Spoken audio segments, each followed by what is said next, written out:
Many supplements on the market are hard to absorb or packed with fillers, but that's not the case with Quicksilver Scientific. Quicksilver Scientific is a U.S.-based company that manufactures advanced liposomal supplements, making nutrients easier for your body to absorb and put to work quickly. Made in Colorado in an NSF GMP-certified facility and rigorously tested, this is science-first supplementation. After adding ultravitamin into my routine, recovery feels faster, and I don't hit that midday crash anymore. Trusted worldwide for supplements that truly make a difference in performance, resilience, and well-being. Quicksilver Scientific makes advanced liposomal supplements so you can actually feel the difference. Energy, focus, calm, recovery. Get 10% off plus free shipping at tryqs.com/podcast. That's tryqs.com/podcast. These statements have not been evaluated by the Food and Drug Administration. This product is not intended to diagnose, treat, cure, or prevent any disease.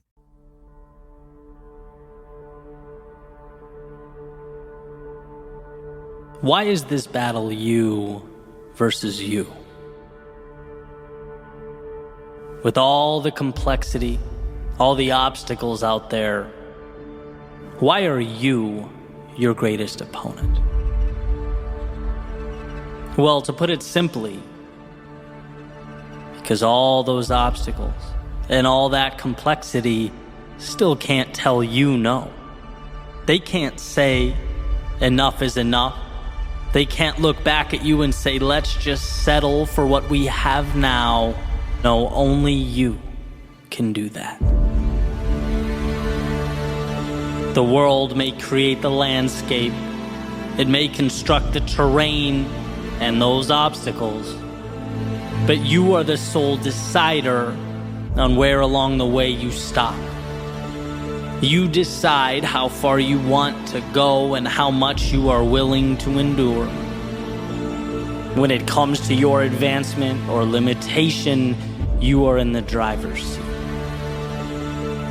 I just picked up a copy of Will Smith's recent book, and one of the ideas that stood out to me was resilience.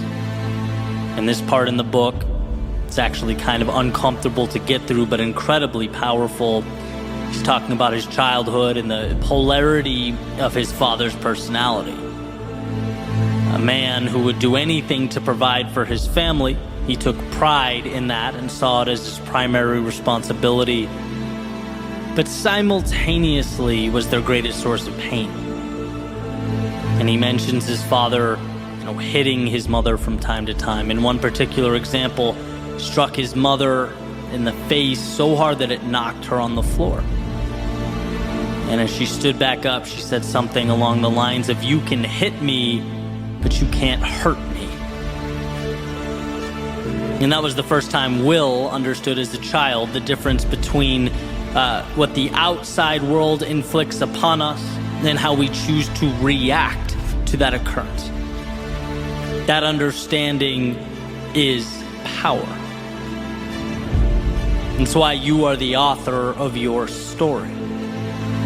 In the sense that every single thing dropped at your feet, every situation, every occurrence, they come with an implicit question attached, a question that you and only you are responsible for answering. The question is, what does this mean? And how you respond to that question determines whether you go left or right at that metaphorical fork in the road. Does the occurrence detract from your ambitions, or is it a multiplier? Does it confirm your doubts and insecurities, or is it your reason to rise to the occasion? An opportunity to stretch, to evolve. That's a gift. That's an invite. Not some sort of divine punishment. But the challenge is removing the layers until you arrive at the value. And it's hard. But you get there by saying yes. You get there by choosing to see the value. And here's a quick example. My favorite thing about athletics, which was, for me, a ton of running. Now I throw more interval training in there, but the same concepts apply. It's a chance to remind myself that I don't negotiate with my weakness. I don't give myself an opportunity to rationalize with the voice that wants me to quit. That question, that fork in the road, I answered it. I charted its course before the workout started, knowing this is going to be uncomfortable at times, but it's where I need to go. There will be no more thinking from here on out. And so today's workout, for example, switching deadlifts, burpees, to squats, to core, you don't think. You see the next requirement, the next task, and you simply say yes. You don't need your mind for this. In fact, you go before your mind even knows where it's going, because that dotted line has already been signed. And that was the breakthrough for me. When you separate what you have to do with the hurt associated with doing that thing, you free yourself. After all, what's there to hold you back if you can't talk yourself out of doing things? See, we tend to think our greatest adversity is the pain, or the confusion, or the unknown. But it's like, no, those are the byproducts of doing anything of significance. The adversary is the voice that begs you to slow down because of those things. And if you can figure out in your own life how to create space between the two, how to separate the task and the discomfort often brought about by the task, there's nothing that will ever be able to slow you down.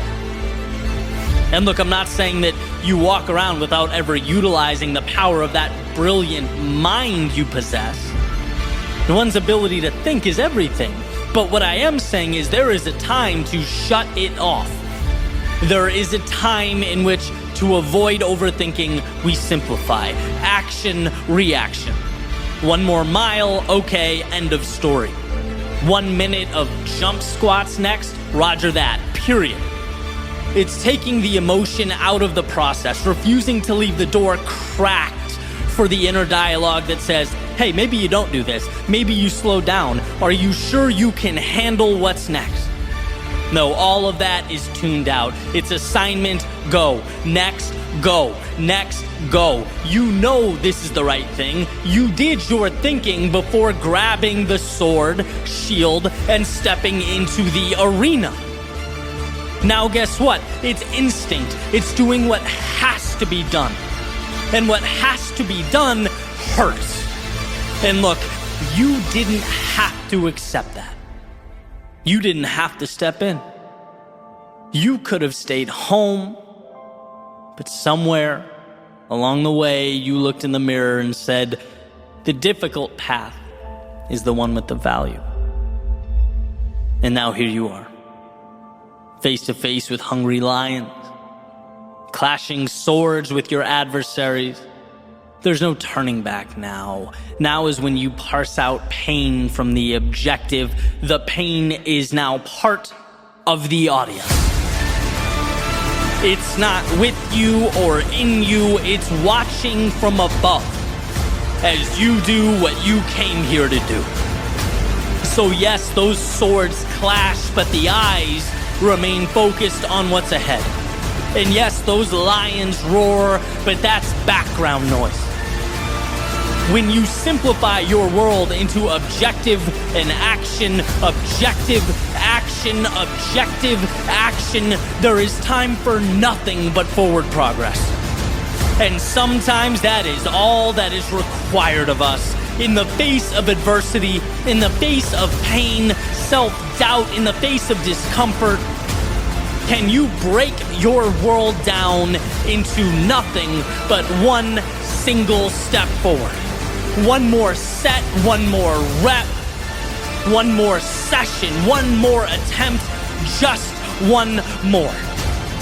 No rocket science, no negotiation. There's nothing to figure out here. It's walking the path before you. It's the discipline to carry on. It's one more swing of the axe. Audience or no audience, lions or no lions, you are bound to the universe at your feet. And that simplified concentration is why you will succeed.